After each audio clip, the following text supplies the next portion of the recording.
Up here in the airs, here on the second chain, water levels have been a little bit variation, a little bit more have come back, but it's kind of steadied itself and moved, you know, deep enough that you can still run these areas without not too much issues whatsoever, no matter what kind of boat that you have, as long as you understand how to navigate around in and around these little shell bars.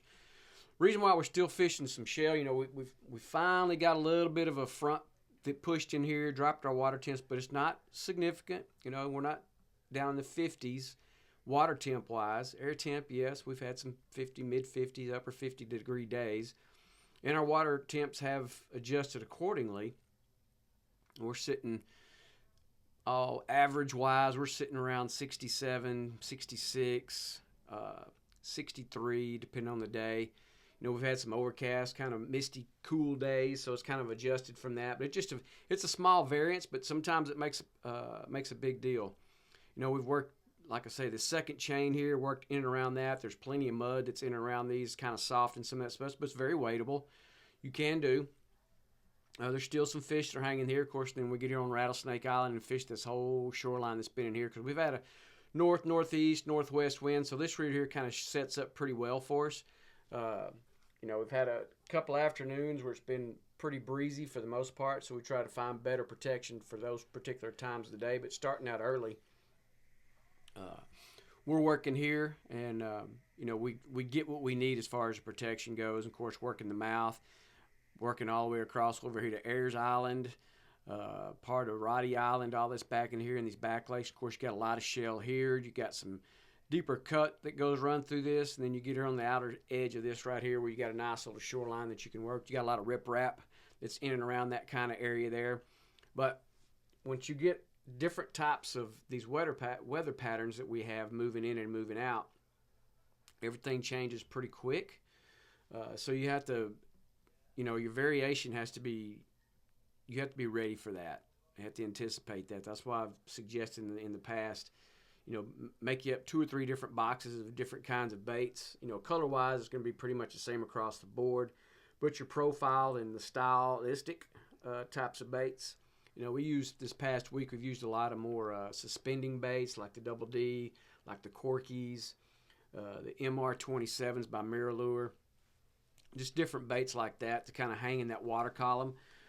We're not fishing super deep. Now, early, if we're leaving the ramp and it's 6:30, 6:45, and the water temp's hanging around 62, 63. We're going to fish a little bit deeper water just to see if those fish are hanging off that edge. But most of it, we're locating over grass and mud. We've already got that transition. A lot of these fish are just kind of gorging themselves because the water temp has dropped somewhat. It's not in the 70s anymore on a consistent basis. Now it's pretty much in the 60s for the most part. And that changes for those fish. Once they feel that on a consistent basis, they're going to start, they eat a lot. Because there's going to be days where they're not going to eat as much, and that's where the difference in size and profile of your baits have to come into play for you to give yourself the best opportunity.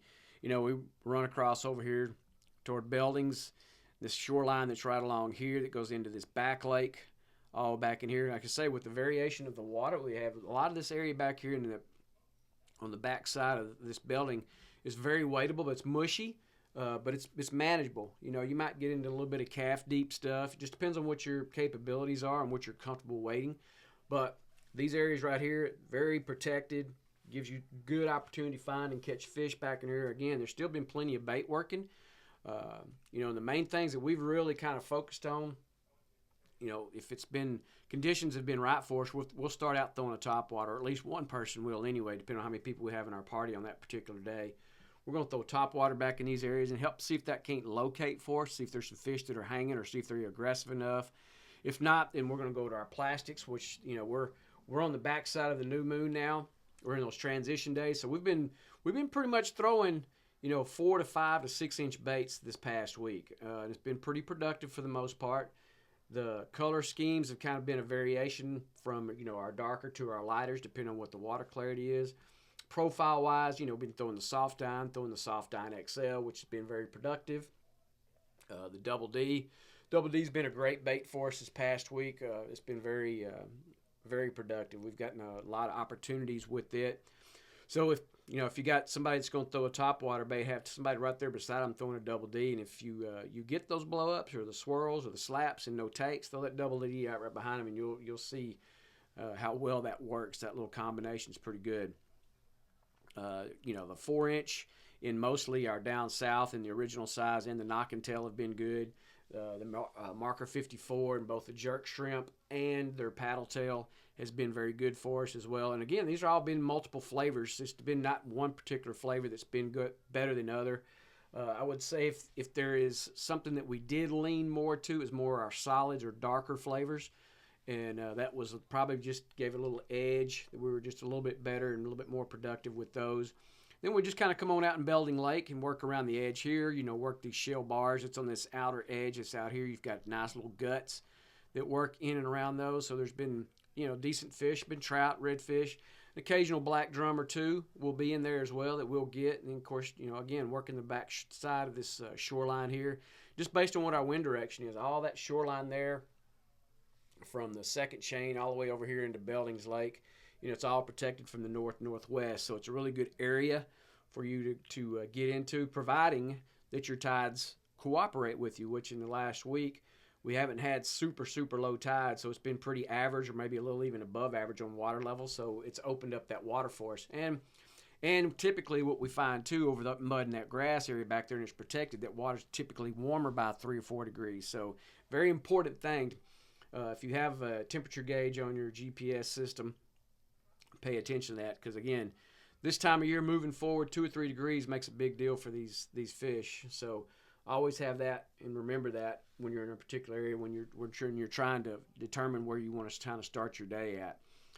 Majors and minors have been good for us. We've produced a lot of fish in and around those time frames. Now, when we've got in between the bite frames, that bite tapered off, so we had to really go to town and really work and be diligent about working areas and being very patient working a particular area. So just remember that as you move forward into our winter time frame.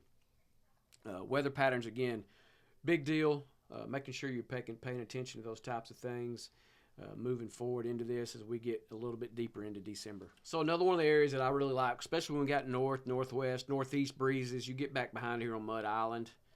You go at the drop edge there, you've got little flats, you got little back lakes that are all back into these areas here. They're all interconnected. You can drop your boat wherever you want. You can start walking if you're feeling super adventuresome. You can start covering these areas back in here. Again, the same stylistic kind of baits that we were throwing back over on the second chain. We've been throwing the same things back in here. You get in here in the big back lake here behind Mud Islands. Been pretty productive for us for the most part. Been more redfish than anything. We've pulled out some decent trout here or there. Nothing, no real big trout. At least not into this area anyway. There's been pretty solid box fish if that's what you're looking for. There's been plenty of 17, 18s, and 19s that we've pulled out of there, really fat and chunky. That's just from the time that they're just eating. They're just eating a lot of fish right now, a lot of bait. And so we're trying to match that with what we have profile size. So a lot of the mullet that's in here has all been in that 6 to 8 inch range.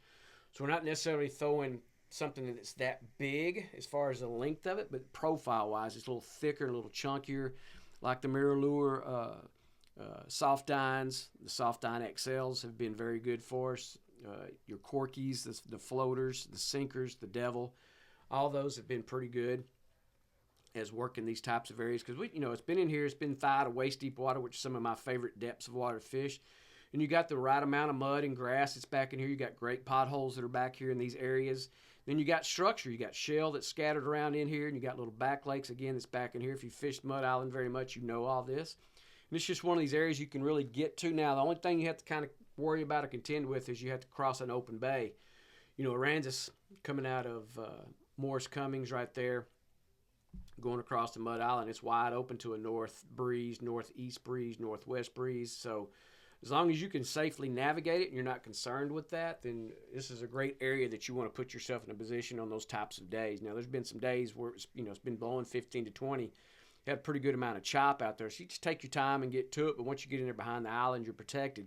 So just kind of set yourself up where you can work these areas like this, like along the shell bar or the sandbar that's on this outside here around the islands. You got the drop that's on the outside edge of that. So we kind of work that earlier and then kind of transition into the flat area as we get later into the day, early afternoon. As long as we're getting some sunshine on it. Of course, last 2 or 3 days, there's been not a whole lot of sunshine, more clouds than anything else, and a little bit breezy and cool. So, but again, it gives you the best opportunity. As long as you got some bait working in the area and you're over the right structure this time of the year moving forward, then you will give yourself great opportunities to find and catch you some decent fish. Like I said, we just worked these outer edges, just spent time over these. A lot of patience, man. Some days it's just not going to happen real fast. Other days it might, and that's just part of fishing. But just understand and trust that the practice that you have and the techniques that you have are going to go to work for you at some point in time. You just got to be patient with them and let the fish dictate kind of what they're wanting. As long as you pay attention to the subtle little things that they offer, they'll tell you what they need. If they want a smaller profile, they want the bigger profile, a particular flavor. So those are all little small things you have to pay attention to. And again, what your tide level's doing, what your water temperature are, all that stuff comes more into play this time of the year than most other times of the year. Again, we just kind of spend our time down and back this way, back toward Blind Pass, this little big flat that's back in here. And again, the back lakes that are all back in this area here are holding some fish. So we spent some time here on this edge and all this area right across in here. So if you get the opportunity to get back in here in this upcoming week, like I say, we're getting closer and closer to the end of the year. Christmas is not too far away. If you have the opportunity to get out on the water to enjoy you some time, just kind of factor in all those different things that we've been talking about here. Flavor-wise, there's not been, again, if there's been anything that's worked a little bit more than anything else, it's been your darker flavors of any particular brand. It doesn't matter what you're throwing. Just kind of start with that darker side and then kind of progress from there and see if there's something that sticks out any better than the other. Down here in St. Charles Bay, East Pocket, Bird Point, the shoreline that's straight across from the boat ramp there as you head up toward Egg Point. A lot of shoreline here, a lot of grass that's in here, a little mixed mud, some occasional shell here and there. This shoreline here has been pretty decent for us. Like I say, there's some great potholes that are hanging in here. Water temps are finally in the 60s on a consistent basis, so we have not concerned ourselves with alligators by any means. We're still looking just to make sure that we might have one that's a little off kilter or something that may want to be in the water, but we have not encountered that by any means. So that's moving forward as the water temp stays and hovers into that 60s, low 60s, high 50s. We really start to focus in on St. Charles and start working it pretty well. And it rewards us for that. Some of my favorite areas is right there off of Egg Point on the south side of it. And then, of course, especially if you got a northeast breeze or northwest breeze, it sets up really well because you can work right down that shoreline and it's all protected on that side of it, so you're not having to contend with that wind. Now, smart to pay attention if you got something that's working windward on a particular day like that. So you may want to be on the other side of it depending on how much wind we have. Get down in the Boy Scout camp shoreline back in Little Devil Bayou and Big Devil Bayou. All that there is pretty protected for the most part. When you tuck down there by those trees and that shoreline, you got your nice little flat that's up there and you've got the drop edge that's on it. So it's been pretty good for the most part. Then Cavasso. We get up into Cavasso, and especially if you got a northeast breeze or an east breeze, it blows right down the side of that thing perfectly and sets up great for that. And Cavasso's got a lot of mud in it, a lot of grass that's in there, good structure that's in it. So that's one of my favorite areas to fish as well. So those are areas that we're really kind of focusing on, depending on what the wind is. It's kind of a little difficult when you have a straight north wind in Cavasso because it kind of goes crossways on you, so it's kind of more difficult. So we'll slide up further up on the north shoreline, just up from Salt Creek, and that shoreline there sets up pretty good for us. Or you can get all the way in the back where you've got the back lakes that dump out in it. Now, the one thing that you do have back there is you do have a lot of soft mud that's back there. But on particular days, man, those redfish will get stacked up back there, and you can have an outstanding day of catching reds. But you're going to have to contend with mud, that is for sure. I mean, there's some of it's knee-deep, a little thigh-deep in some areas. So just be prepared for that if you're going to jump out. Now, it's not super sticky. You can navigate it, but you just understand that when you jump out of the boat, it's going to be soft. That back shoreline as well, down that north-hand side, can be good at times. You've got a lot of potholes and grass that are up and down that. each day just presents something a little bit different to us up there on that. So you just kind of have to work yourself and see kind of what's going on. And of course, you get back up in here in Cowchip, the back lake there, and this little whole shoreline right here can set up for you really well depending on which kind of winds you've got. Now, if you get back in this particular area here, really soft mud that, so be aware of that as well. So, but again, we're fixing to come up on the split season for ducks. So it looks like we have maybe another week for duck season to be in play, and then there's going to be a split, and it'll stop. So a lot of these areas, it's got duck blinds, and you're not going to have to worry about for a few weeks before the split season off. And at the same time that takes place, flounder season will open back up pretty much about the same time frame as when duck season shuts down for the split. So something else to be aware of moving forward in this upcoming week. That thing's going to happen. It's going to be, we're probably getting about a week out before that takes place for us. But again, just work these areas. Pretty easy. Be patient with it. Some days are going to be better than others. Like I say, we're in the transition days or the wild card days, so you're going to have all different types of bites on a particular day. Maybe you knock it out of the park one day and struggle the next if you're on back-to-back days. So again, weather patterns are extremely important. Make sure you're working your majors and minors. Be patient while you're out there in the water, and make sure that you have a great time and be safe.